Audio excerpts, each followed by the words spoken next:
Hello and welcome to Inside the Americas. I'm Delon D'Souza. Coming up on the show this week, firefighters in Brazil, a race to contain a massive wildfire ripping through a national park in Brasilia. Nearly 2,000 hectares of the reserve have so far been destroyed. Chile's president reshuffles his cabinet, this in the aftermath of Sunday's referendum, where Chileans overwhelmingly voted to reject a new constitution.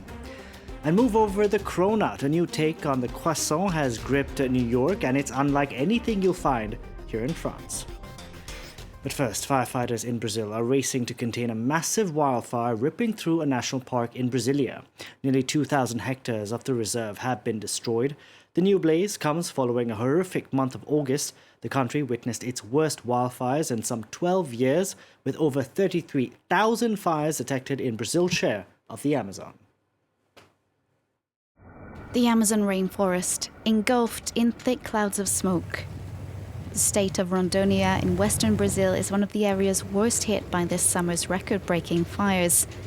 More than 33,000 blazes have been recorded, an 18% increase on the same period last year. NGOs like Greenpeace are sounding the alarm. This year has presented some very worrying figures, both in terms of clearance and fires. We've seen the highest level of deforestation and alerts in the last 15 years, if you look at the periods from January to August this year. 40% of the fires are concentrated within the macro forest area. It's also one of the zones most targeted by deforestation.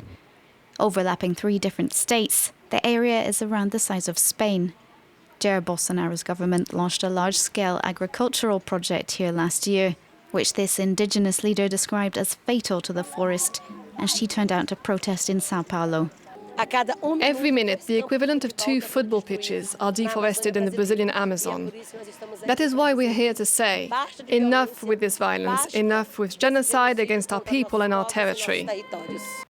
Average annual deforestation in the Brazilian Amazon has shot up 75% since Jair Bolsonaro took office in January 2019. At last year's Indigenous Peoples Summit, leaders and experts from 9 countries warned 26% of the region's resources have been permanently destroyed.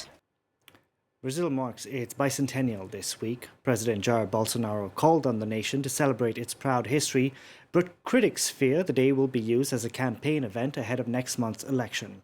Bolsonaro trails in the polls, and he's urged Brazilians to flood the streets in a show of support, with the military planning displays in both the capital and Rio.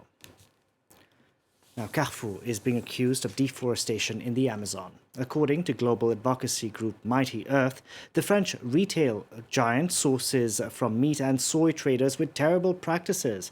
Carrefour controls roughly a quarter of the food distribution market in Brazil. We can now bring in Alex Wijeratne, Senior Director of Mighty Earth, who joins us from London. Good to have you here on France 24. Can you tell us how you exactly went about conducting this investigation? Yeah, we did a mixture of research. We worked with local groups in Brazil, the Center for Climate Change Analysis, who have been looking at deforestation linked to Carrefour's main suppliers of beef in Brazil.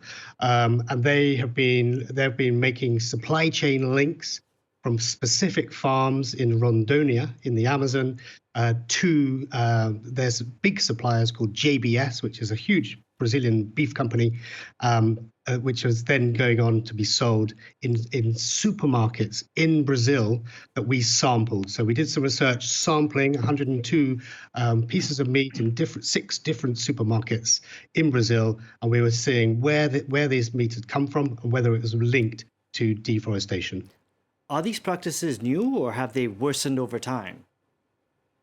No, this isn't new, and this is what we're really saying. This has been known for a good since about 2008, 2009, even before, that these companies in Brazil are very involved in clearing land, clearing the Amazon, and then the products, the beef and the animal feed that's been grown on these farms is then sold into the big supermarkets, including French companies such as Carrefour. as well. So it's been known for a long time, and we're saying enough is enough.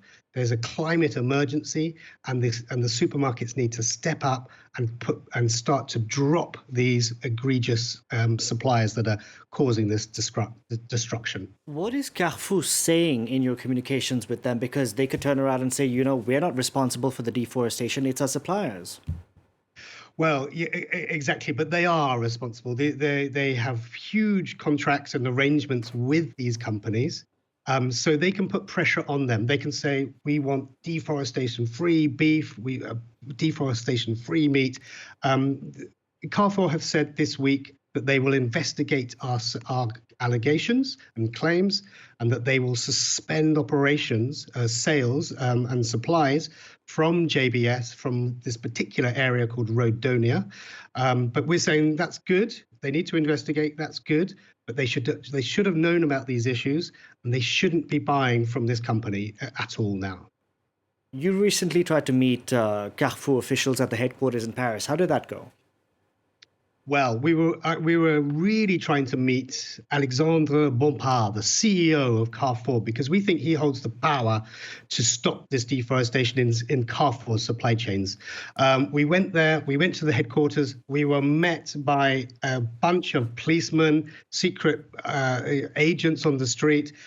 We couldn't get to meet Bompard in the end. We think this was a great disappointment. We were really hoping he would take our report, our campaign and our analysis seriously, and that he would talk with us and say, okay, we need to up the urgency. We need to stamp it out quickly. So we keep on pressing Carrefour.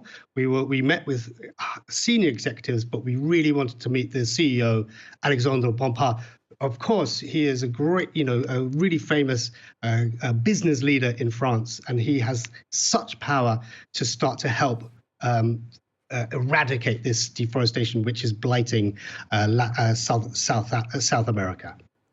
Alex, you say this problem has been going on since around 2008, 2009. That's long before Jair Bolsonaro came to power. Has the situation worsened under his watch or remained the same?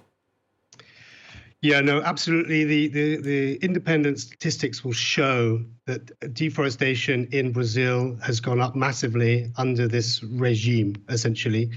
So it's at a 15-year high. It's really gone up the charts.